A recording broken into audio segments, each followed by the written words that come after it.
Bonjour à toutes et à tous.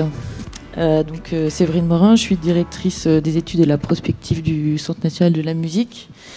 Et Maxime Godet, je te laisse. Bonjour à toutes et tous, Maxime Godet, moi je suis responsable du pôle études et évaluation, donc les mains dans le cambouis sur les études au CNM.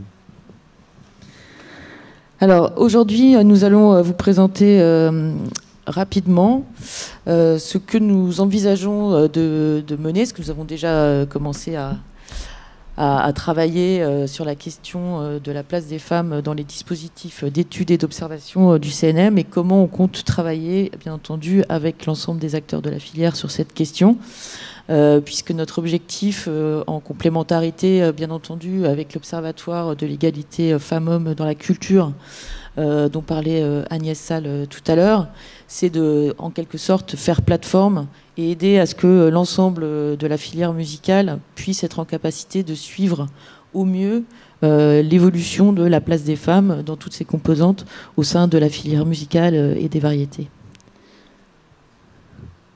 Alors, je ne sais pas si...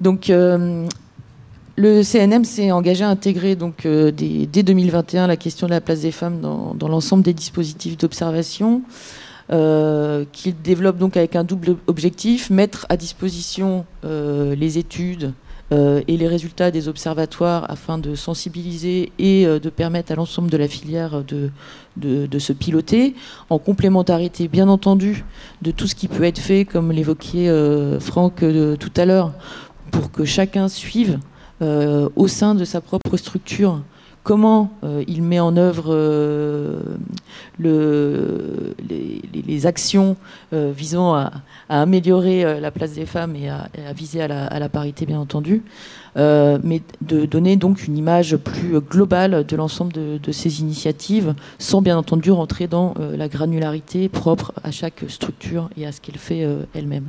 Et l'autre élément, bien sûr, au-delà de mettre à disposition l'information, c'est bien d'évaluer les résultats des politiques publiques que nous mettons en œuvre et de tout le travail collectif d'amélioration de la prise en compte de la question de la place des femmes et bien entendu c'est un préalable aux questions plus générales de diversité.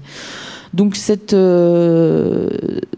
le point important, c'est que afin de faire cela, l'objectif c'est d'intégrer au sein des dispositifs d'observation à développer au sein du CNM, c'est-à-dire l'ensemble des dispositifs de connaissance des marchés, de l'emploi, des conditions économiques et sociales d'activité, de l'exposition dans les médias. C'est d'intégrer la question de la place des femmes dans chacun des dispositifs afin de rendre les choses barométriques, de faire en sorte qu'on ait un véritable suivi et sans avoir nécessité de relancer finalement des études spécifiques sur la question de la place des femmes, mais c'est que ce soit vraiment au cœur de l'observation. Et c'est tout un travail que nous sommes en train de mettre en place, en complémentarité donc, avec aussi les initiatives des fédérations, des réseaux, de structures qui vont s'unir autour de projets communs pour améliorer d'une part l'observation de la place des femmes dans la filière et pour mettre en œuvre les mesures qui permettent d'améliorer cette parité. Et je vais passer la parole à Maxime. Merci. Et si on peut passer à... Alors non, ça doit être l'autre. Voilà. Merci beaucoup. Et ces initiatives, du coup, dans la filière, elles sont nombreuses hein, pour traiter efficacement ces sujets. Il faut faire en sorte que la situation change. Il faut d'abord donc rendre lisible la réalité de notre filière. Et il y a de très nombreuses initiatives chiffrées, mais souvent sur des années différentes, sur des périmètres différents et qui décrivent donc des réalités, somme toute, différentes. Il y a beaucoup d'organismes qui ont participé à produire des chiffres sur la question de la place des femmes dans la filière. On ne pourra pas tous les citer aujourd'hui. Peut-être quelques exemples, notamment des chiffres issus de audiences sur l'emploi dans le secteur du spectacle et dans la filière musicale qui avaient été produits pour les précédentes assises sur la place des femmes avec foultitude d'organisations du secteur. dans ces chiffres, on pouvait trouver que, par exemple, 32% des postes intermittents étaient occupés, 32% seulement, étaient occupés par des femmes, pour le coup. D'autres types d'organismes produisent des chiffres, notamment AJC, Grand Format, FNEJMA, ADEGE, avec des chiffres un peu plus actualisés sur 2020, où on apprend que 36% des postes d'enseignants musique actuelle et jazz sont occupés par des femmes, et 35% des élèves sont des femmes. En fait, ces initiatives, elles sont du coup nombreuses, mais sur différents périmètres, différentes années. Elles sont compilées dans l'Observatoire de l'égalité femmes-hommes dans la culture, donc par le ministère.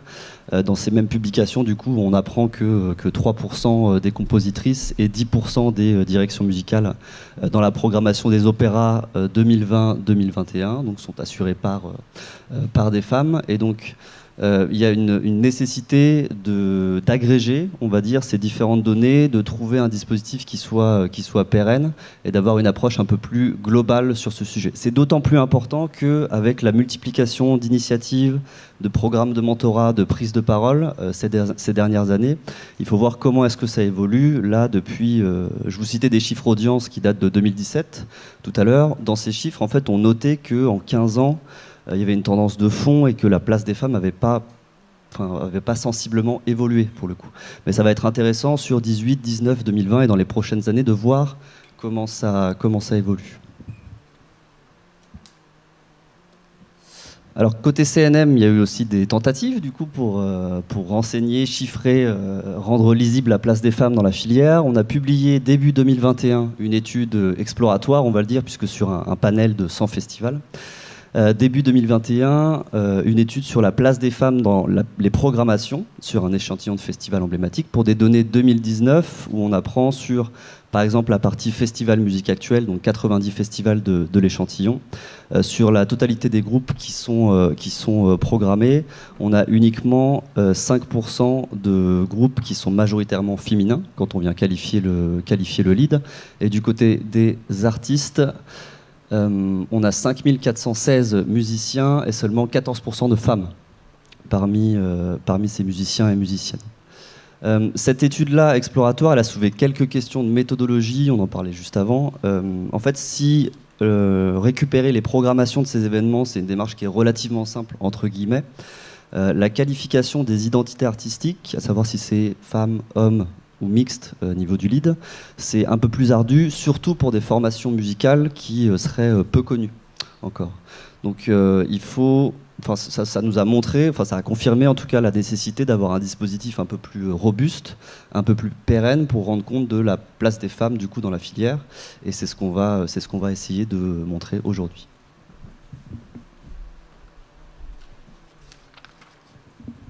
Donc un peu comme je l'évoquais tout à l'heure, l'objectif c'est de vous présenter ce qu'on imagine pouvoir observer de manière régulière dans une logique barométrique.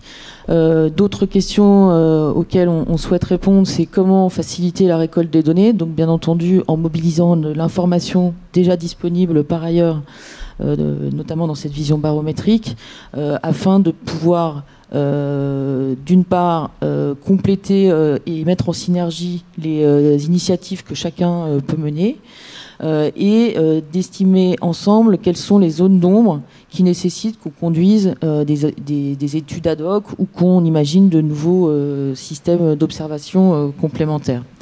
Pour aborder cette question, on a retenu trois grandes entrée, on va dire, la question du référencement des acteurs, c'est-à-dire dans l'ensemble de la filière musicale et des variétés, on a un vrai enjeu d'identification de toutes les structures actives dans notre champ et de comprendre comment elles se structurent et la question de la place des femmes au sein de ces entreprises quelle que soit leur forme juridique, doit être au cœur de la question de cette identification. L'exposition des projets musicaux, on rejoint l'étude publiée début 2021 sur la programmation dans les festivals emblématiques. Donc c'est l'exposition des projets dans les programmations, bien entendu, mais aussi dans les médias, et on va y revenir après. Et puis les questions d'emploi et de rémunération, qu'il s'agisse, on va dire, des équipes permanentes, mais aussi de l'emploi et de la rémunération des artistes et des techniciens qui travaillent en CDDU. Sur la question du référencement, notre objectif au CNM, c'est de mettre en place un annuaire clairement élargi par rapport à l'annuaire que certains, nombreux, je pense, d'entre vous connaissent, qui était piloté par l'IRMA, qui a rejoint le CNM. C'est d'identifier les acteurs et d'être en capacité de les mettre en relation. Et la question de la mise en relation était évoquée aussi par Franck tout à l'heure. Il y a des tas de choses à imaginer sur comment faire en sorte qu'on se reconnaisse, on mette à jour entre nous un annuaire utile à l'ensemble de la profession pour se reconnaître et travailler ensemble. Ce nouvel annuaire, il est en cours de refonte.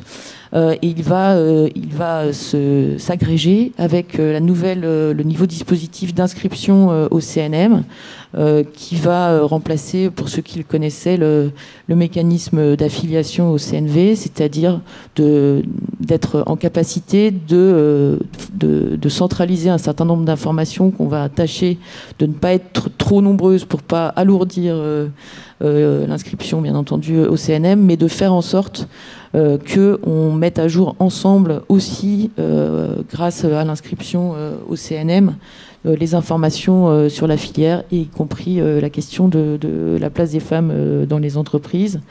Et on envisage donc sur cette base de faire un décompte du nombre de femmes et d'hommes en fonction de la fonction justement exercée au sein des équipes dans chacune de ces structures en fonction de l'activité principale exercée. Donc ça, c'était pour la partie référencement. Pour la partie concernant l'exposition...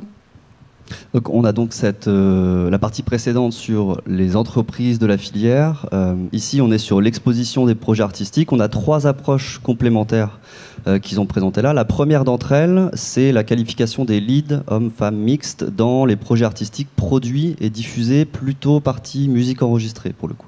C'est intégré dans un nouveau dispositif d'observation de la diversité musicale qu'on a lancé tout récemment, qui est en cours de lancement pour le coup, où précédemment au CNM, on avait des études sur la diversité musicale dans les radios et à la radio et sur les chaînes de télévision. Pardon. Là, on va élargir ce dispositif-là et inclure la question de la qualification du genre dans des statistiques sur la production phonographique, ce qui est mis dans les tuyaux concrètement, la diffusion des titres à la radio, la diffusion des clips, des concerts, live plateau sur les chaînes de télévision, la diffusion en streaming, les top YouTube et la diffusion de captation de concerts sur des plateformes qui feront partie du panel. Donc ce projet-là concerne la diversité musicale, mais on retrouve la logique d'intégrer des notions sur la place des femmes dans les différents travaux d'études qu'on peut mener. Projet en cours du coup pour une publication plutôt début 2022. Mais c'est un peu de teasing pour la suite. La deuxième approche complémentaire, on a vu musique enregistrée, c'est sur la partie spectacle et les aspects programmation. On publie régulièrement des chiffres sur la diffusion des spectacles en France. On a un gros chantier du coup de qualification des identités artistiques du point de vue du genre sur les tops des représentations qui sont déclarées au Centre national de la musique. Et donc on vient intégrer cette dimension supplémentaire sur la partie spectacle et prog. La troisième approche, c'est sur les projets qui sont instruits et soutenus par le CNM, où là aussi encore on essaye de qualifier les leads qui nous sont déclarés dans les dossiers sur des projets, enfin de l'aide au projet. On avait déjà fait un premier test sur des données 2019 où on avait sur 693 projets instruits dans 5 programmes d'aide différents. 23% des dossiers déposés qui concernaient des leads féminins, pour le coup, pour 25% des montants octroyés. Donc à peu près un quart sur ça. Et donc ces trois approches complémentaires participent du coup à ce projet, voilà, de qualifier la place des femmes du point de vue de l'exposition des projets artistiques. On a le troisième thème qui est plutôt du point de vue de l'emploi, si on peut passer juste après. Merci beaucoup. Sur la partie emploi et rémunération, là aussi un projet, on va dire, en 3 temps qui va se construire au fur et à mesure. Je vous parlais des chiffres audience tout à l'heure sur l'emploi dans les champs conventionnels de la musique, donc l'édition musicale, édition phonographique, spectacle vivant privé et public. On va reproduire du coup ces travaux et les mettre à jour par rapport aux données de 2017 qui étaient publiées sur les précédentes assises, donc là pour les années 18, 19 et 2020, avec un peu d'historique pour avoir justement cette évolution. On va reproduire du coup ce travail-là dans un premier temps avec audience pour les permanents et permanentes, et aussi pour les artistes et les techniciens, techniciennes. La deuxième approche, c'est d'aller un peu plus loin que l'approche par champ conventionnel, puisqu'on sait que l'approche par champ ne nous permet pas de détourer spécifiquement la musique, et que par exemple dans la partie spectacle vivant, on va inclure d'autres disciplines. Donc on va travailler sur une approche métier, dans un premier temps sur la partie artiste salarié, avec justement les métiers des artistes, musiciens, musiciennes et chanteurs, chanteuses. Un premier step pour aller un peu plus loin du coup sur cette approche métier. Et la troisième phase, on va dire, pour compléter sur la partie permanente, artistes, techniciens, techniciennes, c'est plutôt du côté des autrices, compositrices et du coup interprètes, mais du point de vue des droits d'auteur et des droits voisins, pour compléter ce scope sur rémunération au final des artistes de la musique. On est dans une phase de préfiguration avec cette mission du CNM et du CSPLA, le Conseil supérieur de la propriété littéraire et artistique. Donc phase de préfiguration pour trouver une méthodologie d'étude sur la rémunération des autrices, compositrices et interprètes en lien et en partenariat évidemment avec 4 organismes de gestion collective que sont la SACEM, la SACD, l'ADAMI et la SPEDIDA. Donc, en termes de séquençage des actions qu'on a évoquées, donc sur l'emploi salarié dans les champs conventionnels, avec audience, c'est lancé et c'est même en cours de finalisation. Donc, on est bien sur le champ de l'édition phonographique, de l'édition musicale, de la production phonographique et du spectacle vivant, avec cette donc privé et public. Avec donc cette problématique de la capacité à détourer entre guillemets le champ de la musique au sein du spectacle. Je rejoins ce que j'évoquais tout à l'heure. Un des enjeux aussi d'identifier les acteurs de notre filière, c'est d'être en capacité, que ce soit dans les données d'audience ou que ce soit dans les enquêtes sectorielles de l'INSEE et du DEPS sur le champ culturel, c'est d'être en capacité d'identifier les acteurs pour pouvoir mobiliser une information qui est déjà mobilisée par ailleurs, de sorte à ne pas multiplier des questionnaires très lourds qui pour le coup peuvent être approchés d'une façon on va dire plus macro, mais en trouvant cette clé qui nous permet d'identifier les acteurs, donc en l'occurrence en fonction du SIRET et du SIREN des entreprises.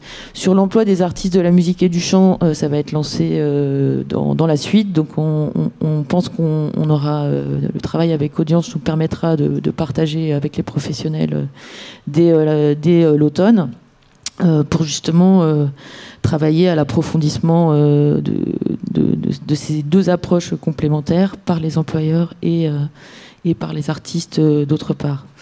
Ensuite, sur les les projets artistiques produits et diffusés, on l'enclenchera dans la suite, de sorte à donner des premières images, et comme l'évoquait Maxime tout à l'heure, ce qu'on avait essayé de faire, ce qu'on avait fait au sein du Centre national des variétés sur des projets qui étaient donc des projets de spectacle. L'objectif est bien de l'étendre à l'ensemble des projets, qu'il s'agisse des projets soutenus, déposés et soutenus pour l'édition musicale, pour la production phonographique, pour tout ce qui va rentrer finalement dans les aides pérennes du CNM.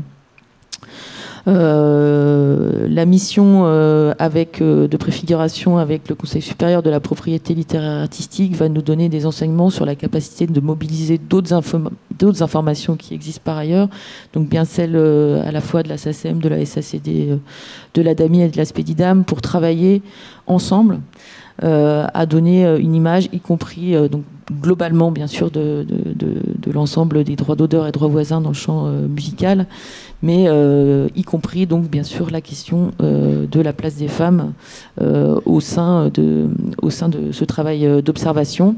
Et puis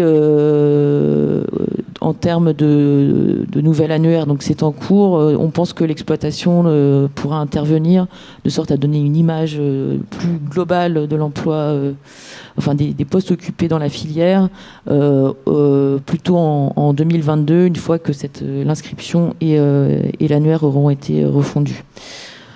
Pour conclure, et en guise de suite à donner, toutes ces questions autour des autrices, compositrices, interprètes, l'objectif est que la vision par l'emploi salarié, par les droits d'auteur et droits voisins soit une première pierre pour qu'on établisse ensemble quels sont... on envisage par exemple de mener une étude beaucoup plus qualitative sur les conditions d'activité et de rémunération des artistes. Et ces éléments de cadrage vont nous permettre de voir comment on crée un panel qui nous permette de mener à bien cette étude beaucoup plus qualitative et qui intègre toutes les formes de rémunération et qui ne soit pas juste par une approche uniquement emploi salarié ou droit d'auteur et droit voisin. Sur la question de l'emploi, donc je l'évoquais déjà un petit peu, sur la question de l'emploi dans les entreprises de la filière musicale et des variétés, on sait qu'il y a une nécessité qu'on travaille à cette vision globale que peut nous apporter, et on les remercie encore, audience, grâce à leurs travaux statistiques, mais c'est aussi de réconcilier avec des initiatives qui sont portées par les différents acteurs de la filière, que ce soit par des fédérations, par des réseaux, ou encore, je pense par exemple à l'initiative annoncée juste la semaine dernière de All Access Music sur un baromètre de la place des femmes dans la filière, dans la musique enregistrée. Et l'objectif, c'est bien qu'on travaille ensemble à construire notre panorama global de la filière en mixant des approches, on va dire, transversales avec des approches sectorielles. Et c'est un des points que nous allons aborder dès l'automne. Et enfin, sur les questions d'exposition, donc la question finalement des programmations au-delà des médias, où on a évoqué donc l'intégration au sein de l'Observatoire de la diversité musicale produite, exposée, comme le mentionnait Maxime tout à l'heure. C'est bien de compléter cette approche et de travailler y compris à l'élaboration finalement de référentiels communs ou à l'utilisation de référentiels existants communs. On pense par exemple bien sûr à l'ISRC et l'ISWC sur les phonogrammes et sur les œuvres, et bien sûr l'identification des acteurs via l'ISNI. Donc on a déjà commencé à évoquer la question avec la BNF qui gère l'ISNI au niveau français. Et il y a un certain nombre de travaux de fond de ce type qui doivent nous permettre finalement de créer des liens entre les différentes initiatives et de réconcilier les pas que chacun d'entre nous tâchons de faire pour l'observation, mais surtout pour le suivi des actions et la mise en place d'actions permettant d'accroître la place des femmes dans notre filière et de viser à la parité. S'il y a des questions. Merci Séverine. Il y a quelques questions. La première question, ce serait quel ratio est-ce que vous appliquez pour définir mixte? Est-ce que c'est paritaire à 50%, à 50-50? Alors oui, c'est 50-50. On est sur une qualification en fonction de la composition du plateau artistique. Voilà, si c'est 50-50, on passe en mixte. Et sinon, c'est soit majoritairement féminin, soit majoritairement masculin. Et j'ai une seconde question, tu en parlais à l'instant. Effectivement, il y a beaucoup de projets qui se multiplient d'études un peu au sein de toute la filière, notamment le projet du SNEP et de l'Access. Et il y a une question qui est, est-ce que tous ces projets statistiques, musique, et notamment ceux de HF dont vous parliez tout à l'heure, ne sont pas redondants avec le projet Accordia All Access annoncé la semaine dernière du coup par le SNEP? Et est-ce qu'on peut faire en sorte que, justement, sur cette redondance des projets, il peut y avoir le CNM qui fédère un petit peu tout ça aussi? Je crois que c'est tout l'enjeu du travail aussi, que ce soit du comité stratégique et des groupes de travail qui existent dans le suivi de cette mission sur égalité femmes-hommes au sein du CNM. Je l'évoquais tout à l'heure. Il y a déjà eu un groupe de travail sur l'observation, spécifique à l'observation, qui a eu lieu à la fin de l'année 2020. L'objectif, c'est qu'on en invite dès la rentrée sur 2021, de sorte à ce qu'on travaille ensemble aux différentes initiatives et un peu, comme je l'évoquais tout à l'heure, sur comment on crée du lien entre les différentes initiatives et qu'on se donne une image de là, justement, où on avance, là où on est complémentaire et là où il reste des zones d'ombre sur lesquelles on serait en capacité de lancer des nouveaux projets, y compris via des études ad hoc, comme on a pu le faire avec l'étude sur les programmations des festivals musicaux. C'est-à-dire qu'il y a un certain nombre de choses sur lesquelles on est en capacité d'être beaucoup plus en synergie qu'on ne l'est jusqu'à présent. Et c'est, je pense, le bon endroit pour en parler et pour se coordonner. C'est le groupe de travail observation au sein du CNM. Et alors j'ai une autre question qui vient d'arriver. Est-ce qu'une fourchette type 45-55 aurait été plus adaptée sur la mixité? Clairement, sur la qualification on va dire du lead femme-homme mixte, on est sur quelque chose de, on va dire, parfois c'est difficile d'être complètement objectif. On peut le qualifier au regard, on va dire, des têtes d'affiche d'un groupe, si ce groupe il est constitué de 8 artistes. On peut le qualifier sur l'ensemble du plateau artistique. C'est toute la problématique on va dire des compositions qui peuvent être parfois mouvantes et qu'on rencontre encore plus, on va dire, sur les grands formats que sur bien sûr des duos ou des trios. C'est pas on n'est pas à 5% près, en fait. C'est vraiment une indication et on n'est pas sur quelque chose d'aussi précis que ça. Ok. Merci beaucoup. On n'a plus d'autres questions et on arrive à la fin du temps réglementaire pour cette partie. Je laisse la main à Aliette. Merci. Merci. Merci beaucoup Séverine et Maxime pour cette présentation.